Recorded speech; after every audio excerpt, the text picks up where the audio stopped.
Okay, when we first introduced 3D vectors, we talked about that a magnitude is going to be unique, and we had our 2D vectors, we had a magnitude and direction, but we moved to 3 dimensions. One direction angle isn't sufficient to uniquely define a vector. So we are going to talk today about what are called our direction angles and then direction cosines. So if we imagine a vector in space, so 3 dimensions, it means I go over 3 in the x direction, over 6 in the y direction, and up 4 in the z direction. We're going to look at each axis and define a angle between that axis and the vector. So if I look at the x-axis, it looks something like that. That angle in between the x-axis and the vector we call alpha.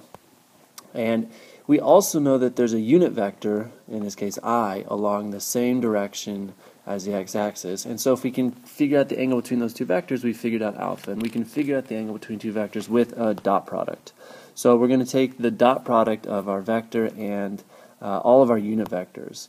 So I dot v is the magnitude of the vectors times cosine of alpha, and the magnitude of I is 1. The magnitude of v we can figure out with our Pythagorean theorem. And then on the other side, if I think about what my components look like, well, the vector I is 1i plus 0j plus 0k, and if I take the dot product with the vector 3, 6, 4, everything is going to drop out except for the 3 times 1. So we're left with 3 over root 61, which is cosine of alpha, and we can figure out alpha with the cosine inverse from there. So we do similar thing with our other unit vectors, and that alpha is called our direction angle. So I look at, with the y-axis, we call that angle beta, and I look at the z-axis, we call that angle gamma. And beta is going to be the angle between j and our vector v, and then gamma is going to be the angle between k and our vector v. And so we just set up the same process as we did before, and we solve for beta, and then we would solve for gamma. And what's nice is that our unit vectors are going to have a magnitude of 1, and we take the dot product, since they're just zeros and ones. For the unit vectors, everything is going to drop out except for the corresponding component. So, and just if you haven't seen it before, that Greek letter is alpha, that's beta, and then that one is gamma. So those are unique to each axis. So we don't want to mix them up. We want to use them in order as they're defined. All right. So those are the direction angles. We're also going to talk about the direction cosines. So if we were to take another example, we just took a general case. So we know that the unit vector is going to have a magnitude of 1. If we have a general vector, ai, bj, and ck, what would happen if we go through this? Well, I dot v is a, because if I take the dot product I as a vector is 1i, 0j, 0k, and when I multiply all the component parts, I'm going to just be left with a. And then the magnitude of v is the magnitude of v, and if I solve for cosine alpha, I get a over the magnitude of v. We also define that whole value, the cosine of alpha, as our first direction cosine. We call that one C1.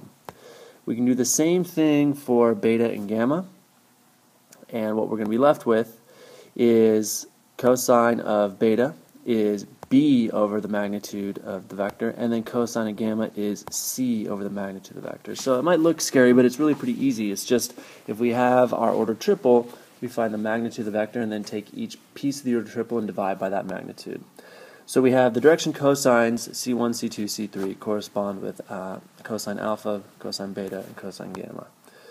Alright, so what are we actually doing here? Well, if I look at this unit vector, if I take the direction cosines and I apply it as a vector, I get a unit vector. And that's the same thing we've done before. If I take a vector of length 10, has a magnitude of 10, and divide everything by 10, I'm going to get a value that has a length of 1. So that's called a unit vector. So we can set up a unit vector, which is going to be helpful once we get the equation of a line in vector space. So that is a unit vector. We can prove it if we look through it. I factor out the 1 over the magnitude. I'm left with a, b, and c times I, j, k. And that's vector v. So v over the magnitude of v is a unit vector as we did it before. We also have some properties about our, if we were to square these things and add them up, our direction cosines. So if we just apply what they are, that's a squared over v, the magnitude of v squared, b squared, the magnitude of v squared, and a squared plus b squared over c squared over the magnitude of v, and then I square it, I'm left with 1 because the square root of something squared gives me what's back, and I get a squared plus b squared plus c squared over the same thing, which is equal to 1. So if I know two direction cosines, I can figure out the other one just by plugging it into this expression.